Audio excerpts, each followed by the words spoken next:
Thank you very much. My name is QUADRI. I have a background in finance from the University of Ilorin.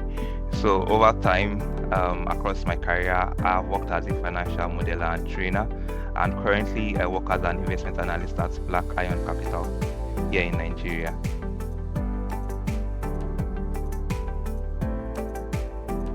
Great question.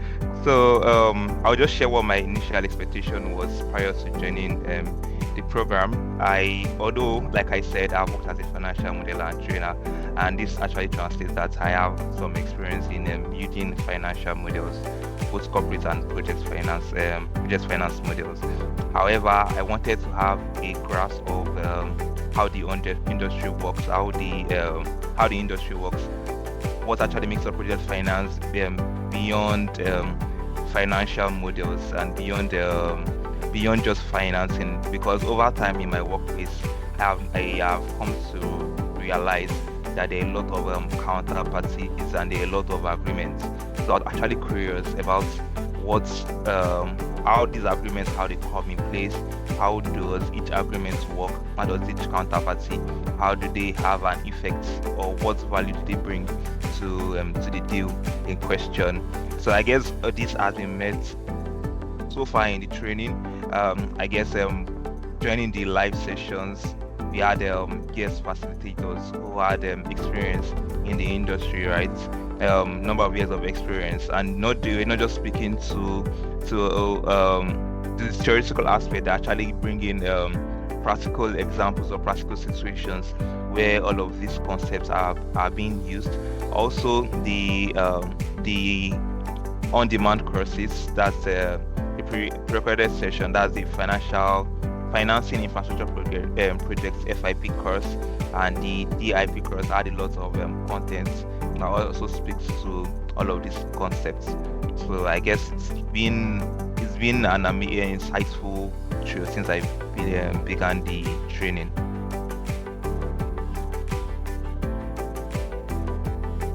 Oh, okay, very well. I would say just like I was talking about the agreements, right? Everything in the agreements connotes what is going to be in the financial model, and then it's going to have an overall impact on the quantitative. It's going to have an overall impact on the project when you're talking about the numbers, right? The financing and the overall returns that might be got from the project. Also, this I can say that I'm able to understand how these agreements, how I can incorporate them in the financial models I build. Also, in terms of other qualitative factors like ESG and we talked about the IFC standards. All of these are more qualitative, and then besides the numbers, there are other factors that we need to consider when developing a project, an infrastructure project. And all of these, I'll definitely bring all of this to my. I'll definitely. I have come to understand all of this, and these are actually my key takeaways and my interest from the training. Right. Speaking to this, I would say the program has been insightful, fully packed for 6 weeks. However, some of the things that I think could be improved upon is having breaks in between the sessions. So usually, I guess the schedule for the training was to commence by 12 p.m. and then end by 3 p.m. Right? So I would really appreciate if there are breaks in between, maybe after 30 minutes or maybe 1 hour, just have a 5 minutes break, right? Or maybe a walk around the office break.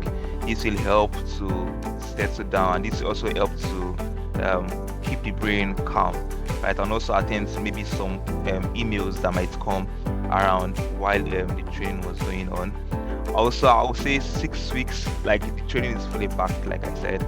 Then I guess 6 weeks might seem too short for going through the recorded sessions, right?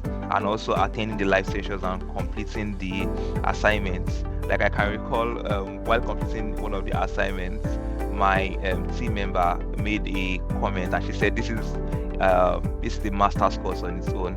So this definitely translates that there's a lot of information, but I guess the 6 weeks to complete the entire session seem too short.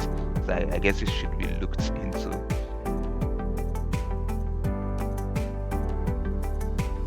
Right. So the DFIP course is a very important one. It's a very essential one for one who is just going into the infrastructure development project industry, because it takes the concepts there actually helps.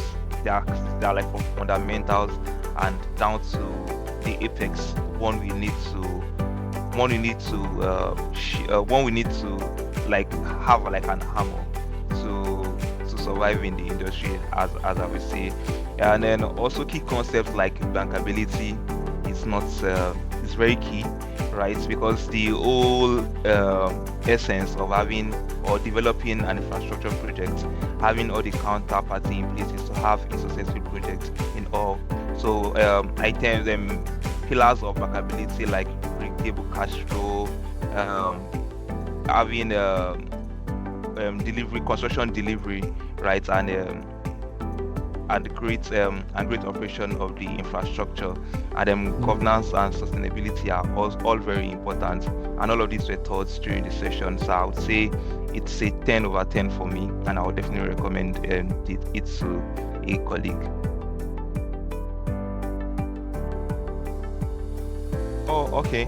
I guess one of the things that I could have done better is that completed the developing infrastructure projects before we began the session 1, right? Although there was not enough time, I guess I got access to the course just 1 month, and there was a whole lot of tasks at work, so I did not have the time to complete the developing infrastructure project. So what I will advise is that the incoming participants complete the EIP course before the commencement of the training. This will avail time for them to complete the financing infrastructure project. And because the EIP course is actually a foundation for the financing infrastructure project. So if one has a good understanding of or a good hold of the concepts that has been covered in developing infrastructure projects, then definitely they'll be able to understand the concepts taught in financing infrastructure projects, and will go in line with the live sessions.